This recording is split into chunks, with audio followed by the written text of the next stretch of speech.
Hello and welcome to another in the series of Cafe Insights. I'm Andrew Vine, the CEO of the Insight Bureau, and today I'm in conversation with Scott Bales here in Singapore at the Fullerton Hotel. Scott is originally from Australia but now lives in Singapore and runs an innovation firm called Innovation Labs Asia and is a thought leader in the field of digital technology and innovation. So welcome, Scott. I guess today it's a real chance for us to talk about the digital shift, something that's affecting all of us across every business sector you can imagine. And great to take a moment to think about where this is all leading us and perhaps gasp at some of the potential of it all. Yeah, it can be quite scary at times. But tell us a little bit about how you got to where you are today, what your background is. Yeah, so I'm a former banker, which I'm still working today to repent my sins. I worked for ANZ Bank in Australia for 8 years, right? Until they basically planted me in Cambodia in a venture for them that was very different, very disruptive and very entrepreneurial. And it exposed me to a whole new way of approaching my career. It required me to be resourceful, it required me to identify patterns, connect people, do deals, and it basically became the catalyst for the work I do today, particularly around innovation and being a futurist. Right. Since then has basically spurred into a whole bunch of ventures, working with corporates on innovation, new spin-outs. I helped co-found Movin with Brett King in the US. I sold a company to Visa back in 2011. Helped build the Next Bank community with Rob Finlay globally, which is now a real cutting-edge discussion and community around the world. Yeah. Basically it's led to a pattern of continuous, basically kind of pushing the envelope at the intersection of digital's tidal wave with various industries. And so you do call yourself a futurist, which is great because we all kind of need to anticipate what's next, what we need to do in terms of developing business opportunities. But you're not a blue sky crystal ball gazing guy. I mean, you're actually dealing with technologies which are affecting us today. I mean, the future is today. Yeah, I mean, I don't get me wrong. I do spend probably a percentage of my time in that kind of crystal ball stuff. Mm-hmm. It's just my clients tend to buy on what I call the three horizons. What can I do in the next 12 months? What's going to affect me in 36? What's going to affect me in 60 months?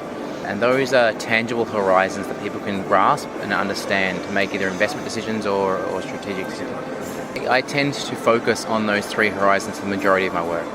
I was particularly keen to get together with you today because I'm hearing a lot more excitement about artificial intelligence. Yep. I mean, this is kind of a combination of a number of key trends. And give us an insight about what that really means. What was artificial intelligence really about? Artificial intelligence as itself is I would like to say a buzzword, but it's a combination of multiple things coming together. I mean, it dates back basically to the start of the internet. That's how old it is. And it really is as more and more of the world becomes digitized, then there is more capability for the digital part of the world to have its own collective learning and intelligence. The biggest catalysts of that really are the shift of the internet to the mobile device, the commencement of the Internet of Things, and really the proliferation of what we call the algorithm economy that comes out of the big data world. Businesses like Netflix, businesses like Amazon, the whole business proposition is based on the use of data and then the ability to learn from that around building a value creation model. And there's more sci-fi stuff beyond that, but that's stuff that's affecting us today. My understanding is that artificial intelligence, as you said, it's been around for a while. It kind of went quiet for a while, but it's just had a big boost. Is that because of is it Moore's Law that really given that a big push and saying that it's just so much computing power now that can be done to do the heavy lifting that humans can't? Yeah, I mean, Moore's Law is a huge part of it. And so I look at infrastructural level influences, particularly, cloud is a big one. Basically, this afternoon we could go and plug into computational power that runs stuff as big as the NSA. That's quite easy straight off an AWS account. It's also around the fact that we've now got nearly a decade of habits of just collecting data, because data is one of the underlying pillars of actually feeding intelligence. And so those kind of things actually start to accelerate. So if you look at Malcolm Gladwell's tipping point, we're kind of right there now where we could actually see a growth based on computational power, the availability of data, and also what we call the connected device network. Right. So you're looking at Internet of Things, mobile, all these things actually just accelerate things. I mean, the best example is really of what we call the algorithm economy is what Tesla's doing. I mean, Tesla's car was, without scaring anyone, was released as basically an infant behind the wheel. And as the miles accumulated on Tesla cars across the network, all of that sensory data was brought back into their intelligence engine to continuously learn and develop the intelligence of the car to refine the self-driving component. And so they didn't release the self-driving component until they believed that the intelligence of the car network was at a sufficient level. And the big thing, of course, is machine learning. I mean, Tesla's a good example again of that, where now that autopilot is available on a Tesla, a machine in itself can make its own decisions. Yeah. You know, all of a sudden we're having rumours of people falling asleep and the likes, but we're now trusting the car to make its own decisions navigationally, environmentally, on fuel efficiency, like all the factors that come into you or I driving a car, but the car is now making those decisions on our behalf. And how much further can this go? I mean, what are you talking about in terms of this really changing the way we live and work? I hear stories of saying this is perhaps the next revolution. One of the big important roles in the digital transformation of most industries has been the knowledge worker. And the knowledge worker is basically the driver that points an organization or an engine or some kind of technology in a way of absorbing data and deriving insights from it. But it's still very much human hands-on. And so it requires interpretation, it requires human experimentation, it requires human scenario modeling. What will happen particularly in the AI space is that knowledge worker's role, I can't tell you, it'll either disappear or it'll be totally changed. Because now the machine will be able to make its own decisions or make its own experiments, to test hypotheses offline and then apply them in the real world, almost in real time. I mean, the key thing, and this is the hardest part for us as humans to accept, is that the weakest link in the digital transformation is actually humans. And so you think about this, the weakest link in a car is actually the human. Yeah. The weakest link in the internet is the human. So what happens when those things become, the shackles come off and it's allowed to basically roam free?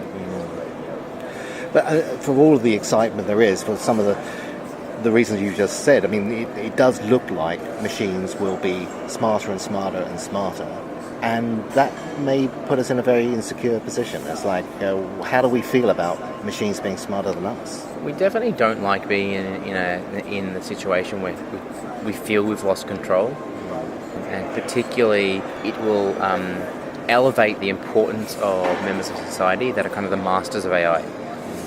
So anyone that's been in AI now for a while is likely going to be, the Bill Gates of AI, or the Steve Jobs of AI, and so it makes us feel very inferior. It gives us a lot of apprehension, and as a result, we start building in human backdoors into AI, right or wrong, but it basically creates a weakness within the system. If a machine was able to diagnose your cancer with 95% accuracy, and it said that your cancer is so severe we need to chop your leg off, but the human doctor over there was saying, look, I'm not quite sure, I don't have enough data to prove that, I think I might just do surgery and just pull out the tumour. Who do you trust? The doctor or the computer? And it seems to me as well that a lot of jobs will disappear, other ones will be generated. Maybe the art of all of this is going to be how humans interact with machines, to be able to adapt, to go through different kinds of learning, different kinds of skills development. There's a lot of stuff involving what we call the natural user interface. So it's around how do we use a more humane way to interact with the machine. So we've got Siri, we've got Cortina out there today. While those technologies are still in their infancy, they become a more natural interaction for us to have a conversation with a machine, as opposed to having to write programmatic lines of code or a paragraph of text to give instructions to a machine. And so you'll find in time, I don't know if you've got this habit yet, but I now am trying to do as much as I can that I'd normally do on my phone through Siri, just so I get comfortable with the idea of a natural user interface. I mean, Siri's coming to your Apple TV soon, so I use Siri on my watch, my iPad, my phone, the likes, and very soon it's going to become this sort of collective ecosystem where you can almost interact with technology that way. I'm waiting for my Amazon Echo, which is going to be exactly the same thing. I'm someone who is always trying to experiment with these kind of things, and you'll find a lot more and more devices are going to go this way. Maybe it'll take time for us to accept it. I mean, you're at the forefront of understanding what all this is, and you're hungry to learn it and understand it, but the average person is going to have to be introduced to this gradually and slowly. I mean, yes and no, and I'll give you an example, is most people look at the iPad with like a foreign alien when they first see it. But because the actual gesture technology that's built into it is more natural than a keyboard or a mouse, people pick it up faster. You know, a 1-year-old kid can learn an iPad faster than they can learn a mouse. And even my mother can. Yeah, that's it. Because it replicates a lot of the things that are natural to us, turning a page and zooming and that kind of thing. So they've actually done a very good job on that kind of natural user interface. And that makes working with the technology a lot easier for more people. Well, it does sound a very exciting future that's ahead of us. How, if we look ahead, maybe only as far as 10 years from now, certainly 10 to 20 years, how would you paint a picture of the way we live and work? The sectors that I like looking at right now are those where there is basically a knowledge gap between the consumer and the producer. Particularly where that knowledge gap becomes basically unequal opportunity that creates price in the market. So I'll give an example, insurance. Self-insuring is very, very possible. If you sit down, do the risk modelling and understand how much money I have to set aside and what's the likelihood I'm going to get sick or crash my car or get robbed. But over time, more people are going to have the intelligence to actually ask those questions themselves. And so industries like insurance, that are based on basically a knowledge gap, they're going to come under threat. They're going to see serious threats. The other thing, you look at this, is around the educational needs are going to shift significantly in the next sort of 5 to 10 years. Yeah. I mean, even medicine, most people can get online and understand detailed anatomy, physiology, biochemistry. Once people become equipped with not only the access to information, but the access to intelligent technology that can help them understand that information, we start seeing not only a connected society, but an intelligent connected society. And so for any industry out there that's really trading on that gap in knowledge, they're coming under a lot of threat. The second part, as you said, is around jobs. Jobs are going to be better supported by technology.